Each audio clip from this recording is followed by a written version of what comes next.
All right. And then let's get into the running backs. So the running backs in the elite tier, I have more than a few backs this week just because I don't think there is a standout back outside of Alvin Kamara, who has been the standout back. I don't really see just one person that's leaps and bounds over anybody else. So for me, Bijan, Saquon, Alvin Kamara, they all go in this tier. Jonathan Taylor, Devon Achane, Jahmyr Gibbs, they all go in this tier. And then Jordan Mason's kind of the other one right now. We've seen it on back-to-back weeks right now. Back-to-back strong weeks for Jordan Mason. He's an RB1 right now. I think I miscategorized him as like a high-end RB2. For the time that McCaffrey's out, I think we have to call him a mid-tier to back-end RB1. So Jordan Mason is a player that, like, I still would be looking to kind of sell on the value for Jordan Mason because we know at some point McCaffrey's going to come back.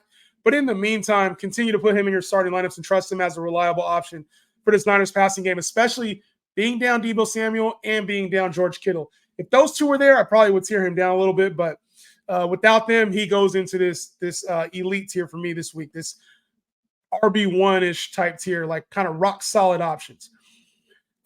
And then we talk about like a Jonathan Taylor. I was concerned a little bit about the fourth quarter usage, how the team pulled him out in the fourth quarter. Haven't seen anything as far as injury concerns. So for me, that's going to be a watch and see too. Like, did he get benched? Was something going on there? Like, I'm watching for Jonathan Taylor to see the usage. If they get Trey Sermon a little bit more involved, I will be slightly concerned on his value moving forward. But good matchups for Bijan, Alvin Kamara, Saquon Barkley. You can mix and match those guys as you want to. I'm expecting somewhat of a rebound here very soon from Jahmyr Gibbs. I think I talked about him on the buy low running back episode. Expecting some kind of a bounce back from Jahmyr Gibbs, especially up against this Arizona defense.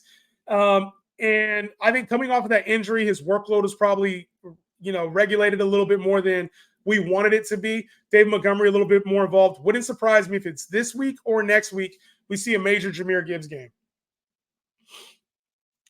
And then in this next tier is players I like. There's just a lot of question marks about like their situation.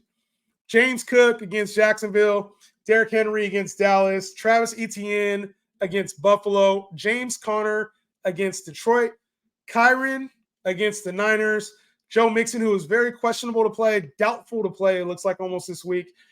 Cam Akers isn't quite here in this spot, but Joe Mixon, if he were to play, I would have put him here. I'm probably going to put Cam Akers in the next tier. Josh Jacobs and Ramondre Stevenson, okay?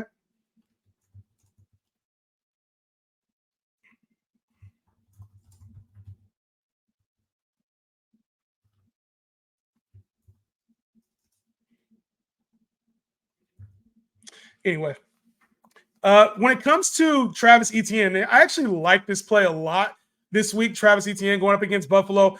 Involved in the passing game. I talked about this on the Start and Sit episode. So if you haven't caught that either, that's a full stream with breakdowns on every single game. If you like consuming it that way, you can go game by game and through that episode. But I really like Travis Etienne here. Like I said, just a little up and down, like Tank Bigsby dealing with the shoulder. I think he's questionable for this week as well. So especially if Etienne gets the full workload, I might even move him up a little bit and maybe getting closer to that first tier with like Jordan Mason and Jahmyr Gibbs, etc. And then question marks for like a James Conner this week, for a Kyren Williams this week. Those guys to me, like James Conner up against Detroit. Detroit has shut down running backs at a pretty good rate here over the last year. You know what I mean? Fantasy-wise. So just be careful with James Conner. I could see a little bit more of an air attack from the Cardinals this week. And then Kyren Williams is going up against the Niners front seven, along with missing some key pieces on offense at receiver, and then for the offensive line as well.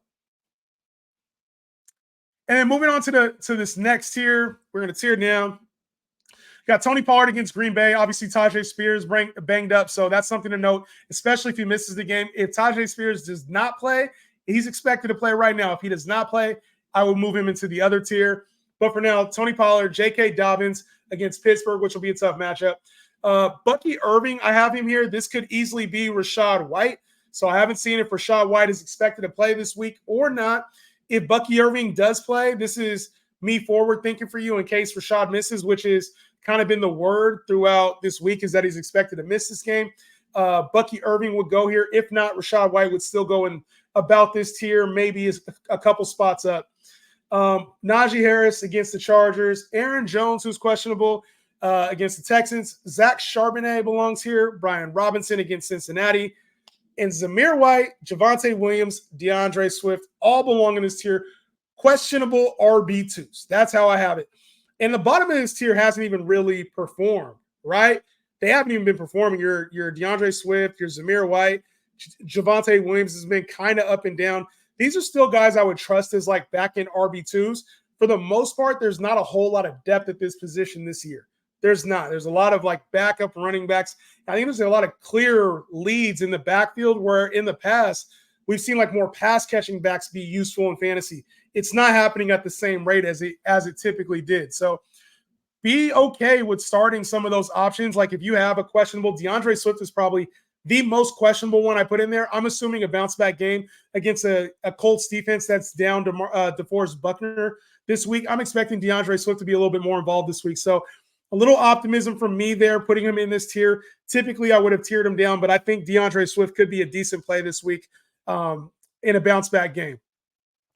But like I said, I had Zach Charbonnet in this tier, a Bucky Irving in this tier, J.K. Dobbins. Like, feel good about your running back options because everybody's kind of struggling right now. So I haven't even got through a list of 30. I haven't even got through a list of 30 running backs yet. That's where we're at in fantasy. That's just where we're at. So.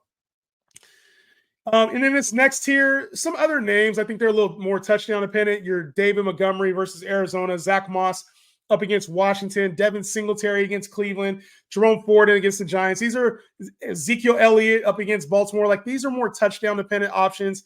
David Montgomery is probably the safest out of them, but like if I was looking, I would hope for some pass catching upside as well. David Montgomery, Zach Moss, they might be safer than some of the other guys I mentioned. The other ones just have a little bit more upside this week due to the matchup and their pass catching upside. And as far as the pass catching backs in this tier, I would say more complementary pieces. Jalen Warren, Tajay Spears, I think they can go in this tier. There's just not a whole lot of upside for them as of right now in their roles. We all wanted more from them, and we've seen times when they look like RB2-ish, RB3-ish type potential. It's just they're in this tier. And then Chuba Hubbard, just with this new offense in Carolina, I'm hoping that there's a bounce back there for him. So I think he's startable. Not a whole lot of upside for him either unless he gets a score. And then the very questionable next tier is the last one I'll go over right now. It's a very questionable next tier. Guys that you really don't want to play unless you're desperate in your 14-team leagues. And like I said, desperate times call for desperate measures right now. And this is where we are at in fantasy. So Austin Eckler against the Bengals, Chase Brown up against the Commanders, Carson Steele against the Falcons, Raheem Mostert, even against Seattle, if he's able to give it a go. I know he's questionable this week. If he's able to give it a go. Ty Chandler against Houston, especially if something is up with Aaron Jones this week. Rico Dowdle against Baltimore. Gus Edwards against Pittsburgh. Alexander Mattison against Carolina. Antonio Gibson against the Jets. Or he already played, excuse me.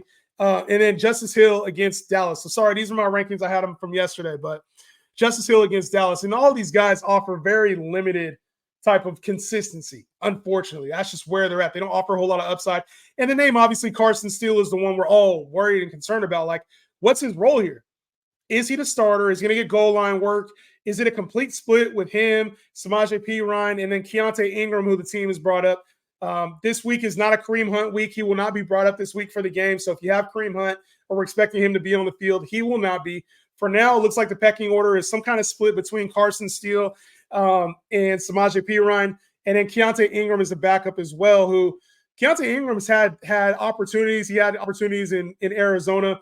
We didn't see him produce much in his role. So wouldn't it be shocking to see a few of these guys get opportunity, or maybe they ride with the hot hand? I think Carson Steele is a very questionable play. He'll get the first crack at it, in my opinion.